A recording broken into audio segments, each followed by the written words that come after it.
ان کو کیا گھاؤ لگا ہے۔ میں نے میاں نواز شریف صاحب کو وزیر خزانہ ہونے سے پہلے بھی دیکھا ہوا ہے، جب وزیر خزانہ پنجاب تھے تب بھی، جب وہ وزیر اعلیٰ پنجاب تھے تب بھی، پھر وزیر اعظم پاکستان تھے، پھر ایجیٹیشن انہوں نے کی، جو انہوں نے سیاسی مراحل طے کیے، اور ان کا ٹرننگ پوائنٹ جو ان پر ایک بہت زیادہ آبزرویشن رکھ گیا وہ تھا مساق جمہوریت۔ اس کے بعد حالات جیسے بھی آئے، میں نے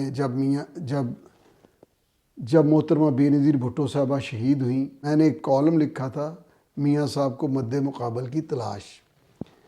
ناظرین، سیاسی ہو، سٹیج ہو، اداکاری ہو، کاروبار ہو، زندگی کا کوئی شعبہ ہو،